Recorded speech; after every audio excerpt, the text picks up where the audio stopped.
Hello, I'm Gerard Saylor of the LD Fargo Public Library in beautiful downtown Lake Mills, Wisconsin, and here's what to read. Not too long ago, the Nobel Prize for Literature was delivered to some French guy, and before that was announced, there was some comments by Horace Engdahl, who's the secretary of the committee for the Literature Prize. And a couple weeks before that, he had a few things to say about U.S. writing. The top member of the award jury believes that the United States is too insular and ignorant to compete with Europe when it comes to great writing. And he's quoted, "Of course, there's powerful literature in all big cultures, but you can't get away from the fact that Europe is still the center of the literary world, not the United States." Speaking generally about American literature, he said U.S. writers are too sensitive to trends in their own mass culture, dragging down the quality of their work. The U.S. is too isolated, too insular. They don't translate enough and don't really participate in the big dialogue of literature, Engdahl said. That ignorance is restraining. Well, obviously Engdahl needs to try read a little more widely, and he's obviously never read Go-Go Girls of the Apocalypse by Victor Gischler. This is one of the greatest novels ever written.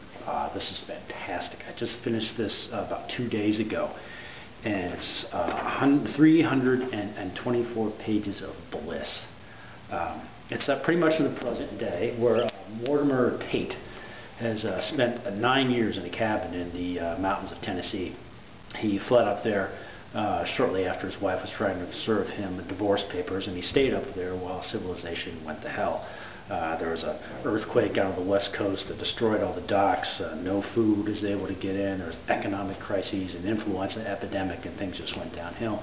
And one day he's looking out his cabin window and he sees the people for the first time in 9 years. And so he doesn't want to quite scare them away, and he doesn't want to let them know where his cabin is in case they're going to loot his material. And so he goes down the hill and he kind of hides behind a tree, and two of the guys walk by, and the third guy comes out, and Mortimer pops his head out of the tree and waves hello, and the three guys are carrying rifles like they're out hunting, and one of them swings his gun over, so Mortimer shoots him, and then he shoots the second guy, and the third guy runs away, and Mortimer's thinking, he's going to go get his friends, and so he shoots him and kills the third guy. Now, things didn't turn out very well, but he goes downhill, and he goes through lots of different adventures. He meets cannibals, he gets kidnapped and has his finger cut off.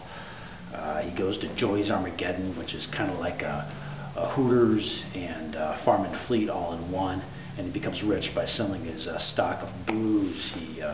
He goes and ends up in an insane asylum at one point and fights the Red Stripe Gang, which is a big gang across the southeast United States. It's really fantastic. It has a lot of humor.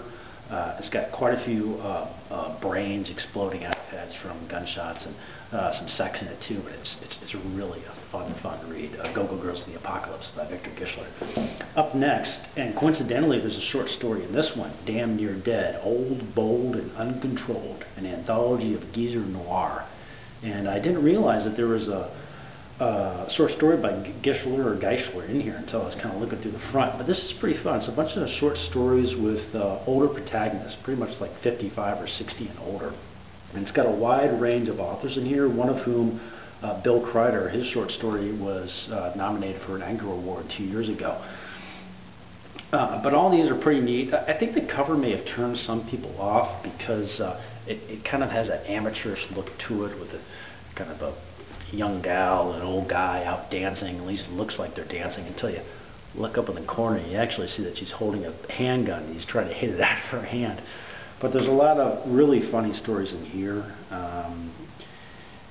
None of them really stuck out to me so much because I was looking through my notes. I read this about, I don't know, a year ago, and I really liked it. And all the stories were just really good. There wasn't a dud in here. But this is a good one to try out. Next up, seeing as this is a political season, is unSpun, Finding Facts in a World of Disinformation by Brooks Jackson and Kathleen Jamieson. This is really neat, especially now with all the election advertisements going on. And it has 8 chapters discussing just how political spin and advertising techniques and just the mouthpieces that talk for other people will try to skew the information and trick you what you're doing. And among the chapters, there's from snake oil to emu oil, kind of a history of misinformation and false advertising, warning signs of trickery, little keywords that you might recognize that kind of will clue you off that maybe what's coming through is not quite the full truth. Tricks of the deception trade, why we get spun, finding the best evidence, the internet solution, like looking up for information, and also about how rumors just go along really quick along the internet.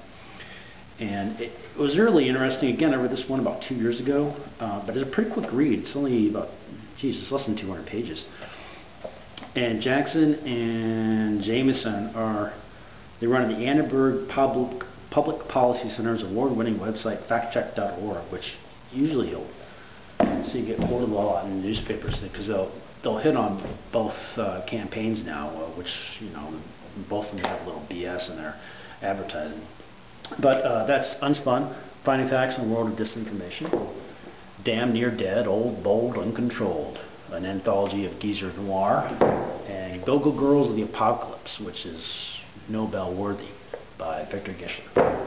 And that's what's to read.